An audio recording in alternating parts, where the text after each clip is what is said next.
Alright, what is good, ladies and gentlemen? It is the Master Reviewer back again with another review, and today we are doing a review for Ninjago Season 12 Prime Empire.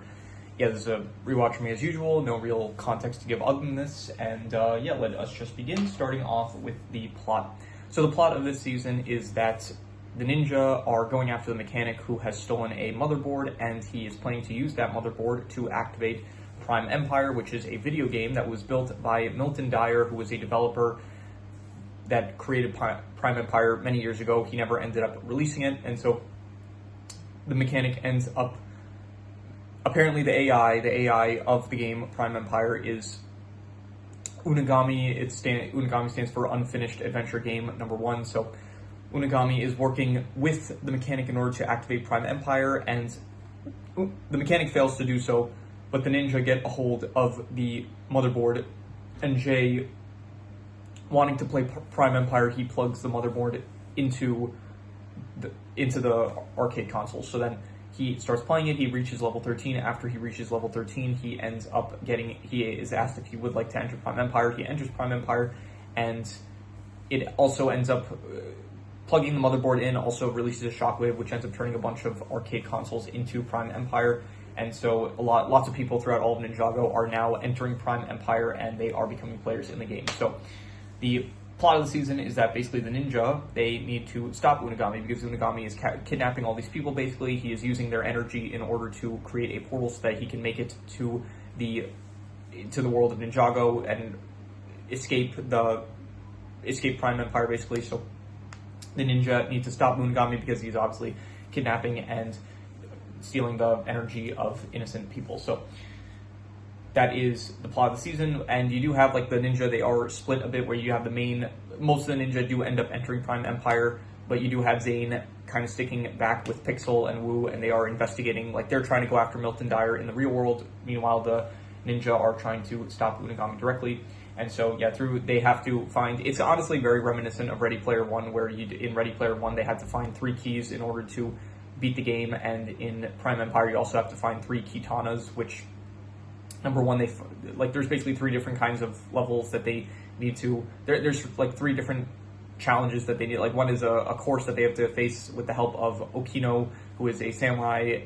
The second one is a race that they have to beat, and then the third one is a Temple of Madness that they have to get through. So basically there's levels they have to beat in order to collect katanas, which they then use to beat the game and confront Unagami. So that is the plot, and then eventually they manage to do so. Throughout the way, you have 4 lives, so throughout the course of the season, so the ninja, they end up losing some of their lives. So first Cole and Kai are the first ones to go, then Lloyd ends up losing his lives, and then Nia loses hers, and then Jay is the last one. So he confronts Unagami. Unagami, at the time, he manages to escape with the help of the mechanic who is building the other side of the portal in Ninjago City.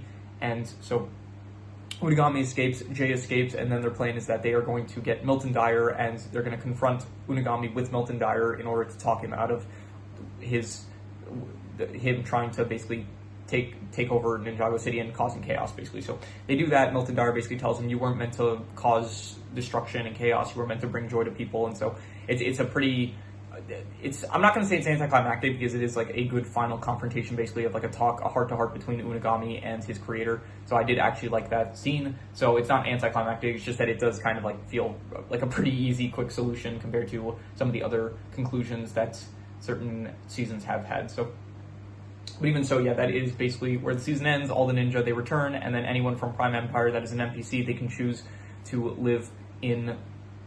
They were given the choice if they want to live in Ninjago, so that means Okino was able to leave the game. Certain characters, they decided they didn't want to stay, so they went back to Prime Empire, and that is where the season ends. So overall, I'm still, once again, I'm just like prefacing this for probably like the first week until, like, I don't know, maybe after this video I'll stop, but I think from now on, I'm just doing the 1 through 5 system of the plot rating. I think it is just the easiest way for me to do things, I feel like. So I would give this plot, I would say a 4 out of 5. I liked it, I thought it was good. 4 out of 5 being I liked it, 3 out of 5 being like I thought it was alright, 5 out of 5 being I loved it, 2 out of 5 being I didn't like it, and then 1 out of 5 being I hated it, I would say. So I liked it. I would say I would give it a 4 out of 5. I thought that it was a good plot. It was interesting. Once again, very reminiscent of Ready Player One. I think it did probably take some direct inspiration from it. And yeah, it worked because I like Ready Player One as a movie. I'll get to reviewing that one day. And yeah, in terms of the characters, you have the main ninja as usual. Zane kind of being like the one that was the poster ninja of last season, having a lot of screen time in, what was it, Secrets of Forbidden Spinjitzu Ice chapter. He was like the main focus kind of that season. So this season he's not as prominent. He's off doing his side mission as he's like role playing as a detective, which I thought was fun. I thought like, okay, if you're gonna have like a side mission with Zane, like I like that they kind of mixed it up, did something new with him. So that was nice. Pixel also good as usual. Wu is with them, not too prominent this season. And then you have the main ninja. You have Jay is the poster ninja of the season. I gotta say, he's not as much, it doesn't feel like he's as much of a poster ninja as he was in like season 6. I think Skybound, he was much more of like the main character, whereas this season he's just kind of, he's in the role of the main character, but it feels like it honestly could have been it could have been like Cole or anything, because he also loves video games, so it doesn't necessarily feel like, it doesn't feel like him being kind of the poster ninja of the season, it doesn't like directly tie into the story really to the same extent as it did in Skybound, I would say so. But even so, he was good. You have Nina, Cole, Kai, Jay, yeah, all of the ninja are still good as usual. Any new characters? Let's see here. Unagami, I thought he was a fine villain, but he was like very, I don't know, he didn't do a lot throughout the season to really portray himself as being the most threatening or evil. Like he was able to, I guess, honestly, being like the creator of the one in charge of the world, kind of, it did feel like he could have stopped the ninja at any point in time. So yeah, I don't know why he wouldn't have. But he was a fine villain, not one of the best, but definitely not one of the worst, I would say. He gets, but by the end, it's honestly like it's shown that he's not really a villain. He was just confused about like his purpose and stuff. So to the extent that he's a villain, I guess it's not the farthest extent, I guess. So besides him, there's Milton Dyer, who I thought he was good and interesting to always introduce some new characters, expand the lore a bit more of the world, and so Milton Dyer is, I guess, a cool addition. Scott being the one who was he was the first tester of Prime Empire and the first one to get kidnapped by the game itself. I thought he was fine, but his whole thing was just like he's down to one life, so he doesn't want to risk it. And then all of a sudden he's like, okay, sure, I'll risk it. I'll help you guys out. So he does that, and apparently he has the same voice actor as Fujidub. So something Fujidub, I guess, was briefly in the season, along with some other past villains that we saw. The mechanic I didn't care for. The mechanic, he's like always up until this point he's been like a filler villain that we've been introduced to back in like I think it was Skybound, and then he's just like around every night. This one, he has the most prominent role out of any season so far, where he is directly the underling of Unagami. But even so, he is just not really that. Like he's probably the best this season that he was up until this point in the show. But even so, he's not really that interesting of a character. Okino I thought was great. I liked Okino a lot, as well as Shifty. They're both voiced by the same guy, and who is it? Alejandro Giuliani. He did a great job voicing both characters. I thought Shifty was fun. Okino was a great character. I liked the solo episode he had, as well as like when he realizes that he's an NPC and his world is not his world is just a simulation and stuff. I thought that it was a fun midlife crisis to the extent that one can have, or existential crisis, not exactly a midlife crisis. So yeah, Racer 7 was also, I thought that she was good.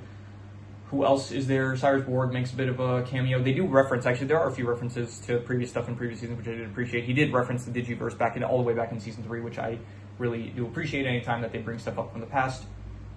Who else do you got? I was thinking, actually, they could have done it. I would have thought like this would have been cool if they made it so that Milton Dyer was like a history buff as well. So when he was making Prime Empire, he included like a lot of artifacts from Ninjago history. So in the game, you could purchase certain things like the Sword of Sanctuary, maybe the Oni masks or something, the golden weapons. I thought that would have been a cool detail to maybe add in, but whatever. Even without that, it's fine. The game itself, like I'll get that actually. We'll talk about that when we get to the theme. Who else? Anyone else? Bob the intern, he was fine, and yeah, that's pretty much all the characters. The characters overall, I would say that the characters were, I would go 8 out of 10. I would say that they were great characters. I enjoyed them, and yeah.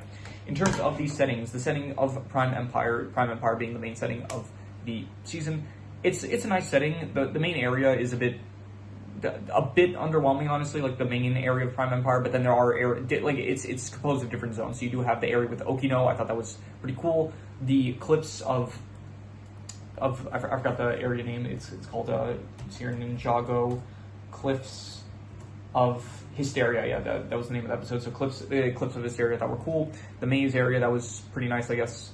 The stop, drop, and side scroll, that whole level, the Temple of Madness, I thought that was another cool area.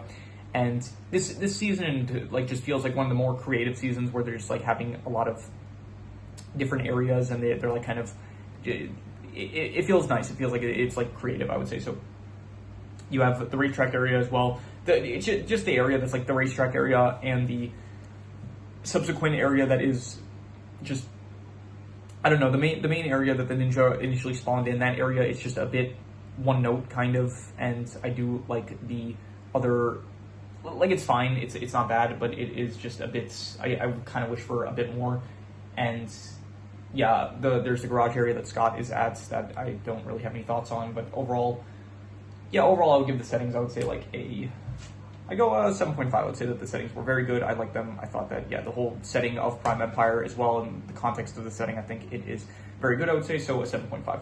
In terms of the art style, I'll just give the usual, I'll go a 7 out of 10. I would say that it is pretty good this season, especially with like kind of more visual stuff going on this season compared to some other seasons maybe. I think that this season, the visuals of this season in terms of the art style of Prime Empire and all the video game stuff, I thought it was pretty good, I would say, so definitely a 7 out of 10. I'll go for the art style. In terms of, I'm grouping these together for the season, action and theme, because the theme is like the video game stuff, and the video game stuff is very heavily tied into the action. And I honestly, I really like this theme. I think the whole video game theme, it's definitely the largest departure from what the show originally was. I kind of think about this in the same way I think of something like Brawl Stars, where I remember Brawl Stars.